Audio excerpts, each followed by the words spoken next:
What's going on, everybody? Welcome back to the spinoff. Little small hiatus I had to take. So, man, I got things just falling down on me over here. I got a cat freaking out. It's awesome. Man, what a start to this. Everybody, I'd like to welcome my guest on that note.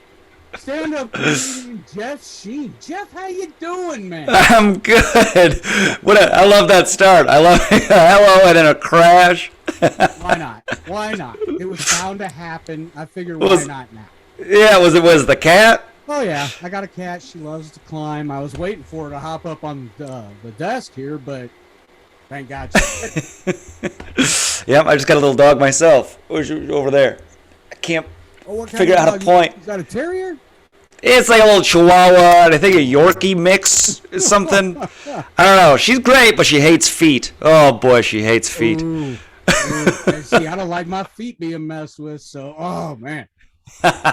Yeah, just no dancing. She doesn't. She's like footloose. No dancing around the dog. She'll go right at him. John Lithgow, I love that. Man.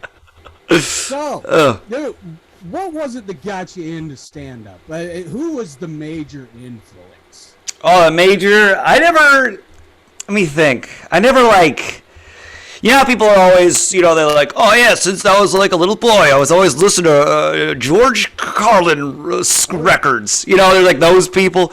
I'm the one that I never even considered stand-up. I didn't even know what it was until like I was probably 18, 19. Oh, shit. Yeah, I didn't even really consider, I never thought about it. But I would goof around at work. I used to work at Circuit City. Rest in peace. Yeah. I don't know if there's any big Circuit City fans in here, but yeah. R.I.P. to the CC. Yeah, R.I.P. to the CC. I was one of the security people, and boy, oh boy, did I let people steal from there. So I didn't help save the business. You might have contributed to a little bit of the downfall. Yeah. I was definitely contributing to their loss of product. Man. See, I should have known you a lot earlier and just found out which one you worked at. I need podcast. I'll come in, get the wires I need. Yeah, you could have got all your stuff, and I would have been like, looks good to me. Have a good one. Yeah, I love admitting that I would just openly do theft right here on the show. It's great. Yeah, I used to work there, and I would just goof around all the time, because I was a bad employee. And the other employee people, like, you get stuck, so I just try to entertain them. And then some of them were just like, have you ever done stand-up? And I was like, I never thought about it. And I mean, I was like, well, I guess, and I looked into it. And first comic I looked up at the time, it was Dane Cook. He was the king at the moment. He did he had the Super Finger tour or whatever. Yes. He had the bit where he always wondered why they called it a beeline. Yeah. Oh, God. Yeah, so it was like, go check it out. Yeah, it was height of Dane Cook. So I looked at, yeah, that was when they started. So I looked at him and I was like, oh, this is great. I should try this. And then so I signed up for our little open mic in our north of Detroit, and did it there and bombed terribly. Oh, it's just a brutal bomb. But I got one little laugh on a riff. It was something about, it was crass. This was my first time, but I remember I was like nervously shaking. Oh, yeah.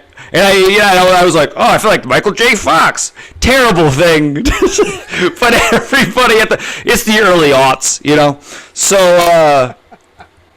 that was like my only laugh. And I was like, oh, that's what it feels like. And then so I just chased it ever since then. That was my little heroine. That was dangerously like Anthony Jeselnik type territory there. Yeah. That was my little riff there, and like I said, it was, like 2005 or 6. Oh, then it flies. Yeah. Everyone was like, "That's good comedy right now." Yeah. Yeah, I don't know how guys like Jeselnik get away with it nowadays. It's just amazing. So. Now I have no idea. Dude, watching your clips on YouTube, you got great timing. You know when to stop and let the crowd know what's going on, or maybe if they just didn't quite catch it yet, Let them catch up. And dude, that right there, that smile too, that gets me as well, man. You've got an awesome roll of chopsticks. Oh, thanks. Yeah, it definitely took a while to figure out the timing. It definitely, That's what a lot of people say. It was the hardest. In the beginning, I was always way too fast. I would like go and go and go, and then like I had to realize, oh, I gotta pause, because you think everyone's, they're right there with you. Yeah. So then after a while, I was like, oh, I should pause and let them figure out where I'm at. Yeah, not everybody's as sharp as they should be, so they really need to catch their ass. Oh, yeah. Yeah, you got to figure out, there's certain parts of the country, you're like, all right, let's slow it down here, let's speed it up there. Here I got to really pull off the gas, I.e., I'll throw Iowa in that mix. I'm sorry, I just got to do it. Iowa's in that mix, guys. Yeah, Iowa, you can turn a half hour into an hour, no problem. 2-3 jokes, just run that on. Yeah. Good, dude, you've got an hour and a half set. Yeah, right? You got plenty of time to take a sip of water in between all your jokes. So you said your first time you bombed. Oh, yeah. Look, I've tried. I did an amateur night when I was like 19 years old. I didn't know how stand-up was done, so I didn't write down material. Nothing. Holy shit, it was the worst experience of my life. Oh, yeah, you hated it, huh? Oh, it was terrible, but I still to this day love stand-up. So, it didn't ruin that for me, but I found out how tough this profession really is. Yeah. What'd you hate most about it? Not knowing what the hell to say. Oh, yeah. I froze. I was just, friends always told me I was funny. So I was like, all right, well, no, I'm really not that funny. That's the thing when so many people are like, oh, I could, and then they think because they're in like a circle of friends you can do it, and it's so much easier. But then once you get just put up there and everyone's just like, go. You're just like, it was terrible. It was terrible. They were holding up the candle in the back to let me know my time was done. Completely missed that shit. So this dude finally walks up with the candle in front of him to the front of the stage, puts it in my face, and I'm like, ah, shit. All right, yeah, I'm done. Yeah. Then you have to do that awkward. Okay, goodbye. Yeah. Oh shit. Didn't see that. That's funny. So, looking back, you said you started stand-up fairly, late. As far as age goes, obviously. So, yeah, later. Yeah. I was gonna say. I mean, saying you decided around the Dane Cook era. Holy hell, that's late in the game. It really is. So, There's so many people that are like, I started when I was 14. You're like, that's so lucky you. I just recently learned Richard Pryor started at 14. Oh, did he? Yes, and then I think it was like just 6 or 7 years later, he's got his own HBO special. I mean, just killing it. Yeah. Some people know, Pryor was early, but then you got your Dangerfields, Oh, Rodney was great. He was an old man when he started. Yes, he was. And so great at the craft. Yeah. So I don't think it necessarily matters too much. Like if you start older, you have more to draw from at least. Oh, hell yeah. You got more material to write, but I think it takes you a little bit longer to get comfortable on stage. Yeah, see, that's what I found tough. Once you get up there, that light's on your ass, and you better be on point. Yeah. Dude, your clips at, what is it, the Laugh Factory. Mm-hmm. Holy shit, dude, you're on point. Just boom, boom, boom. You're right on point, and it's hilarious. Thanks. Yeah, I'm still, even to this day, still like getting comfortable on stage. It's still like a process. Yeah, I wouldn't say I'm 100% there at all yet, It's still, you can still feel it. And like now, I think in the past year, I finally just started to be like, okay, I can feel my shoulders drop. Good. You know what I mean? Like you could feel, All of a sudden my back. Just go away. Yeah, I'm starting to feel like finally after all these years the tension is starting. I'm like, oh, okay, now I'm actually a little bit more, here, as opposed to just reciting what I've written. More focused. Yeah, more focused, a little less robotic. It takes so long. Has it gotten to the point where you just don't give a shit if you bomb now? Yeah, it's starting to get there. Night. Yeah, for the most part. Unless it's like, a bigger show, if you're like hey, everyone's killing. And it's packed, and you're like, oh, well, I should probably do the same. Your ass better be on point. Yeah. But if it's just like a bar show, it's like, whatever, I don't care anymore. Yeah, speaking of big shows, we just talked about it a little before we started recording. Who was the big name you got to be surprised with? Oh, yeah, I just saw, John Mulaney. Yeah, I just saw him. Yeah, it was it was cool. I went to my buddy at we just went to hang out with him at the Cellar, and then they just pop in. I look at it, I was like, oh, that's John Mulaney. And then he goes up. Iconic place. Yeah, and then he was like, he just had to run a set because he's hosting SNL on Saturday. Oh, wow. So, like, he was just, like, practicing the set for, I guess, tonight. No, I love John Mulaney. Like I said, I'd put him in my top 5 probably, easily. Mm-hmm. He's so good. Yeah, and you look at the guy and you wouldn't think that his comedy's dirty. Yeah, He looks like clean-cut Bob Saget Full House. I mean... He's just, you wouldn't expect it from. But how'd it go for you? I mean, how was that set for you? Oh, at the at the Cellar. At the Cellar. Oh, I was just hanging out. I was just hanging out there with a buddy of mine. Mm-hmm. Yeah, sometimes you just go to hang out, you take it in, and you're like, all right. That's I've yet to get past to the Cellar. That is on the list. You've hit one, like I said, the Laugh Factory. That is. Yeah, I got the Laugh Factory, and I got the clubs around here. And I just did the album, Dry Bar, so it's starting to pile up. Laugh Factory's iconic as well, man. There a lot of big names have come through there. Yeah, and it was the Laugh Factory in Chicago. It was when that place is packed. Oh boy. It's wild because there's two levels to it. Yeah, it's like you're in a theater, and when you crush, it's great. But when you bomb, woo-wee. Like the Apollo. Yeah, it's just a huge wave of silence. You're like, oh god, you can just feel it. Oh, the proverbial crickets. Oh, shit. Yeah. Oh shit. So, being you got into comedy so late, I mean. At this point, you said the Dane Cook era was the real starter, the kickoff point. Mm-hmm.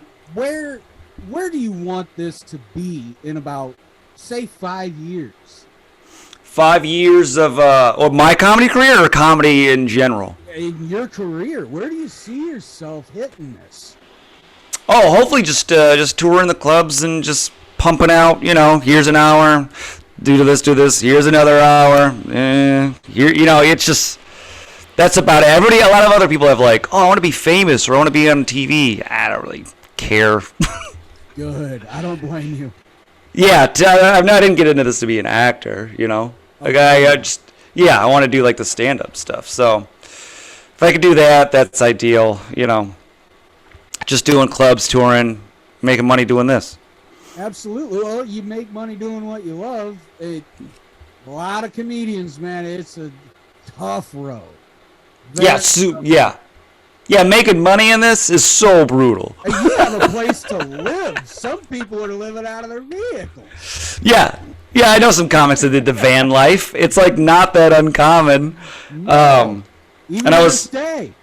Yeah, I was talking to my girlfriend's, she had a friend meet another comic. She's like, hey, do you know this comic? They're going on a date. And then she's like, what's the situation? And I was like, I don't know, I think he might be squatting.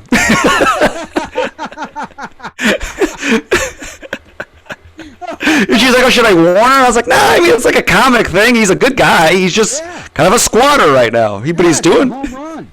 Yeah. He's not, he'll figure it out. Yeah, maybe they hit it off and he has a place to stay, you know? Yeah, I don't think he's got hot water. Yeah, slowly move in, you know, a pair of underwear here, a shirt there. Yeah. Next thing you know, a toothbrush, your razor, and you're in. Yeah, everybody else is like, oh, that's a crazy, but like in the comedy world, it's like, it's not that uncommon. He's still a good man. I'll vouch for him. So who would you say to this day that in this day and age of comedy, I mean, you have guys like Bill Burr, John Mulaney, Bert Kreischer, Tom Segura. I mean, these guys are all at the top of their game. Oh my God, I can't believe this name. He calls himself the Tennessee Kid. Nate Bargatze. Oh yeah.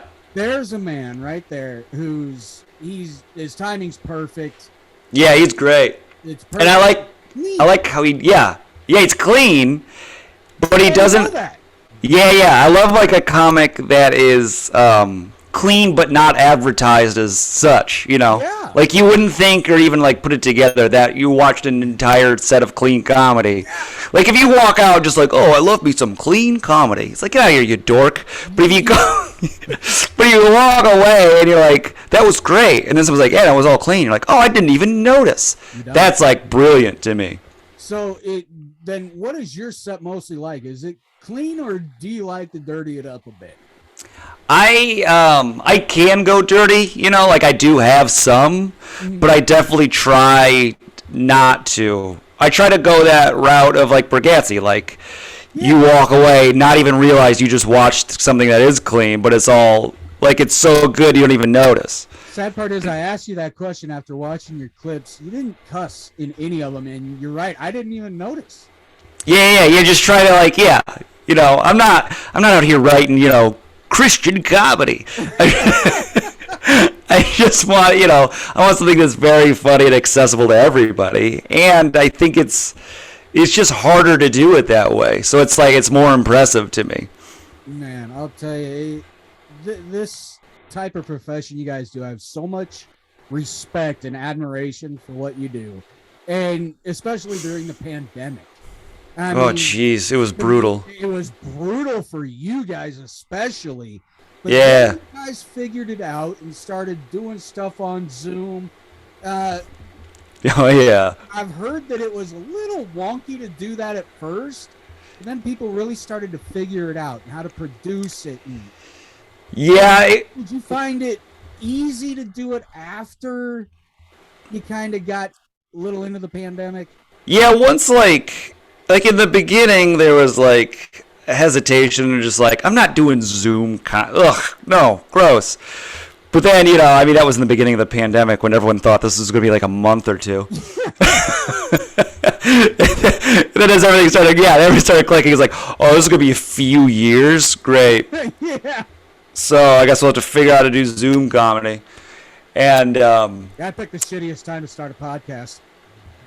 Yeah. Horrible timing. Yeah, there was so many. In the beginning, everyone's got one. Yeah, now there's even more of them. Everything's gonna be online now. But in the beginning of the Zoom comedy, I do remember people couldn't figure out how to like have Zoom rooms, so like psychopaths would pop in. So people had to figure out, you know, like I remember I was doing one. It was on Twitch or something. Yeah. And so we'd just be doing it, and then all of a sudden, like a little square would pop in, and it would just be somebody jerking off like that. That was like the beginning issues of Zoom comedy. It would just be like, oh, okay, there's a little audience, hey, and then bam, and everyone just dart all their eyes. You see all the eyes dart to the bottom corner, and you're in the middle, like, so. Anyways, the other day, you're like, oh god. Like Fight Club when they splice in the picture of the dick. Oh yeah, the amount of, like, I saw quite a few people just pop in and just have to masturbate on camera. You saw it, but you're not sure you saw it. Yeah. I don't know what's wrong with our country, but so once people kind of figure that out, everyone's like, oh, I think we need somebody to police our Zooms now, just to make sure. Maybe. Yeah. Then we all started kind of like figure it out. People started getting like gear for Zoom. You know, all of a sudden everyone had a mic. Everyone had like all the setups. Oh, I had a bunch of college shows get moved to Zoom, which was brutal because I had to do an hour just on Zoom, and some of them were. I did one. They're like, "We're gonna do it on Facebook Live." And I was like, "All right, sure, whatever." But with that one, at least with Zoom, you could have like the little cameras, of the audience. Yeah. But with Facebook Live, it was just you just get a little number in the corner of your screen of how many people are watching. Oh so you got nothing to play off of. You have nothing. You have no sounds of laughter. You don't even have like a smile of a person on a camera. You get absolutely. So you're like, I don't even know if I'm doing this to anybody. I could just be talking to myself for a full hour. Throw the man a heckler or something, for God's sake. Yeah, Eddie. So you just see the number in the corner go from like 11, 10, 9. And you just see people leaving. You're like, oh God. Like it just hurts. We have liftoff at 1. Yeah. So you just see that. So, good Lord, we all got used to the Zoom comedy. So I started to get good at it. After a while, I started to realize, I had to do an hour. I was like, you know what? The last 20 minutes, you guys just want to play a Would You Rather game? And everyone's like, yeah, please. We're tired of listening to you. Yeah. No, that's good. That's interactive. Yeah. You had to figure out how to interact on the computer. That was the only way it could be somewhat entertaining, I found out. Yep, I'm good friends with a stand-up comedian, JJ Whitehead. And Oh, yeah. JJ's an awesome dude, funny as hell. And yeah, he said it was horrible when that started to try and do those because there was interaction. Yeah, everyone would mute their mics. Everyone would mute themselves just out of, standard, societal fear. People get anxiety, so they're like, oh, they're all muted. So you just have just clap like deaf people do. Yeah. What you have to look at their smile. So you'd have to see them laugh. You go, okay, good, that worked. That was the only way you could tell, was see them react. Oh, so if God. you crushed on Zoom, you could see 4 or 5 smiles. Like, all right, we killed it. Oh my God. So yeah, that was that. And here in New York City, we started doing stand-up in Central Park. Nice. We just started doing it in the parks. So we'd have a little carry around speaker. Yeah, to hell with Shakespeare in the park, man. Comedy in the park. Yeah, so we would just show up, just start shouting like crazy people by the tree. That is awesome. Yeah, the people would gather around. I'd stop. Man. Yeah, so you get heckled. Yeah, you get heckled by a crazy person. You get a frisbee. Somebody would run across your set. Yes, dude, that is the ultimate crowd interaction. You couldn't pay for that type of exposure. Yeah, it was pretty. I mean, if anything, I guess it did toughen us all up. Because if you got if you got a dog running up to you, and you got oh hey, you're in the middle of trying to do well in a park, I guess you can kind of handle anything. So how was it then once you guys were able to get back out there? I mean, was it exciting or was it tough? It was in the beginning. It was super weird. Once we started with the park shows, that's when it got everyone would meet up, because this was after the winter, when it warmed up. They're like, hey, we're going to start doing live performance again. No more Zoom. I mean, we still did the Zoom, but everyone was so used to doing Zoom comedy. So we'd all show up, and they're like, here's the lineup. And we're all like, dude, I haven't done stand-up in person in a year, and I'm doing it in a park. This is terrifying. It felt like the first time all over again. We would be like, hey, who wants to go first? No, but we'd all be quiet, and everyone's like, don't pick me, please don't pick me. When 4th, 5th grade. Don't call on me. Yeah, it was exactly what it was. They're like, okay, and then it took probably 2-3 weeks of that just to finally get the nerves back again. Oh wow, I couldn't even imagine that, to feel like the first time back on stage after you start feeling comfortable doing Zoom, and even you started feeling comfortable on stage Oh, that would suck ass. I mean, Yeah, then go back just to in-person comedy was like jarring in the beginning, and then so then we get used to the parks, and it was kind of like a step because we all got like, okay, whatever, there's the park comedy, we all figure this out now. You're gonna do bad no matter what. And then the clubs started to open back up, and we're all like, okay, back in the clubs, let's see. That was like another level of like, crap, here we go again. Haven't been here in a year and a half, and then that was another step. So, and now we're pretty much just back. So good. Yeah, I heard. Let's see, he calls himself Conan Comedian. Swiss dude, hilarious as hell. Was down in Florida. Now he's out in Vegas, but.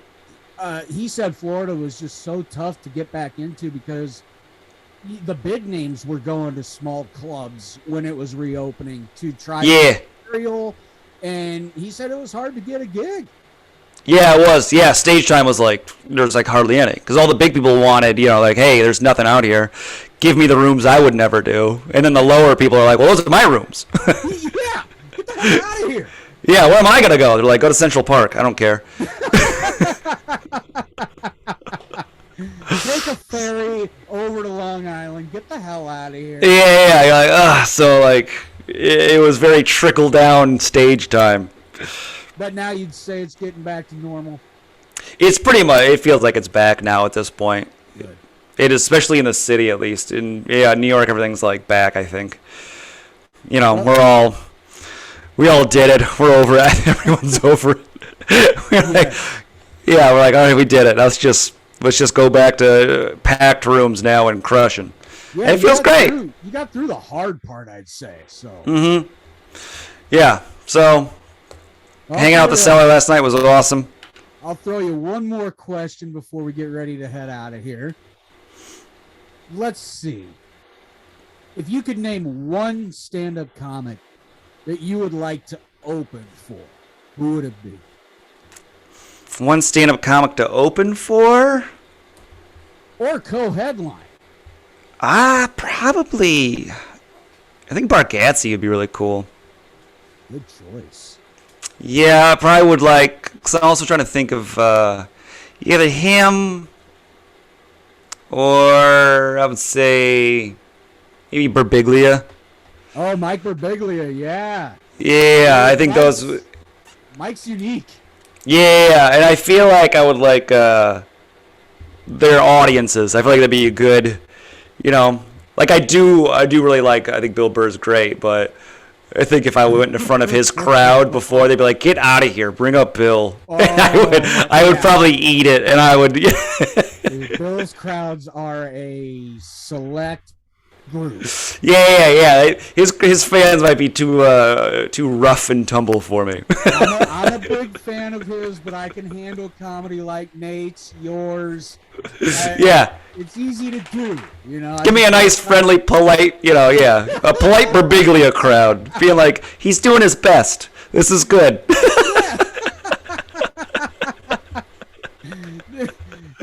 I got to bring this up real quick. Speaking of Mike Birbiglia, one of his best bits that I've ever heard was when he talked about being on set of a movie and this director freaks out on this actress and he says something along the lines of, wouldn't it be great if you just had a complete printout of the text messages?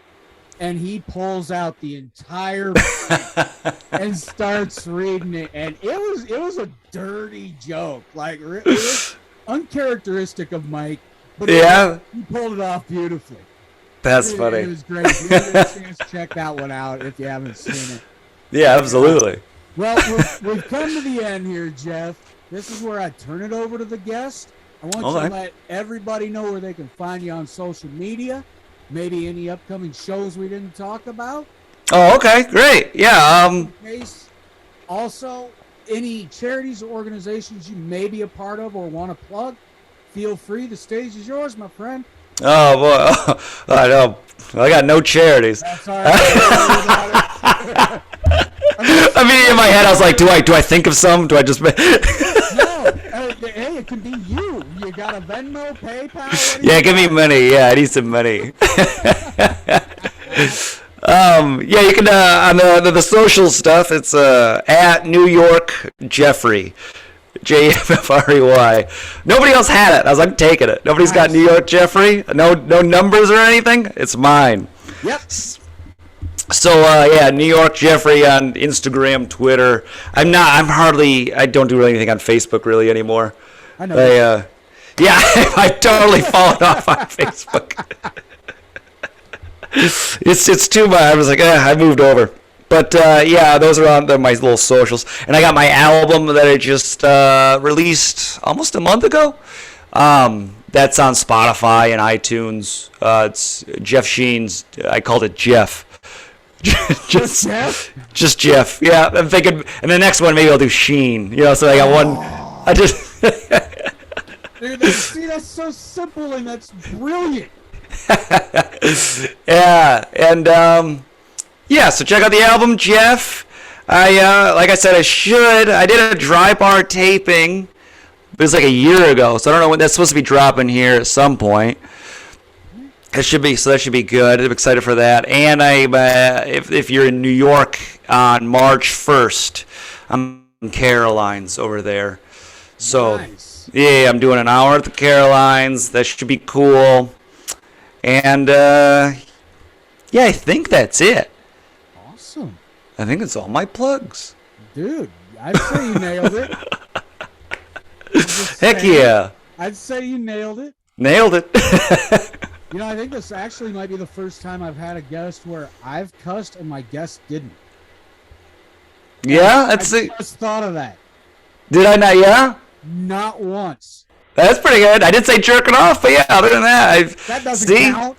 That's right, doesn't count. I trained it out of myself. I used to, and I just slowly got it out. And then, all of a sudden, everyone's like, how are you so clean? It's like, once you don't cuss, most of the stuff's pretty clean. I don't think I could do that in my entire life. Yeah? Yeah, cursing's kind of part of my vocabulary, so... Oh, yeah. My mom loves it. I got rid of it. Yeah, my parents liked it, too, so I think that's where I picked it up. That's all right. That's the worst thing I picked up. I'll take it. Yep. Yeah, I remember every time I'd cuss as a kid, my mom would be like, Jeffrey, you're better than that. I'm like, all right. The old cliche, you're better than that. Yeah, you're better than that. You're like, well, I want to be. She's right. I should be better. Oh, you don't want to disappoint mom. Yeah, I can't. Or I'll just say, darn it. Yeah. Dang it. Yeah, which is the same thing. Oh, Jeff, I got to tell you, this was amazing, man. It was some time coming. I'm glad we got it done. Yeah, this is a lot of fun. Yeah, thanks for having me on, for sure. I couldn't thank you enough. And so, everybody, this is the end of the show here. You know where to find me. At Knutson_Brian on Twitter, Brian Knutson on Facebook, and the Spinoff Pod on Instagram. So check it out. Check out everything on YouTube. That's the only place you're going to find it. So enjoy. So for myself with the Spinoff, for my guest Jeff Scheen, guys, check out his album Jeff on Spotify. Give it a shot, man. Dude, you won't regret it. I'm gonna tell you. The guy's funny. Check him out on YouTube as well. Jeff Scheen, JEFFSCHEEN. Check him out. So, long-winded outro, I suppose, for the first Loved time. it. Jeff, thank you so much, man. I hope to have you on again soon.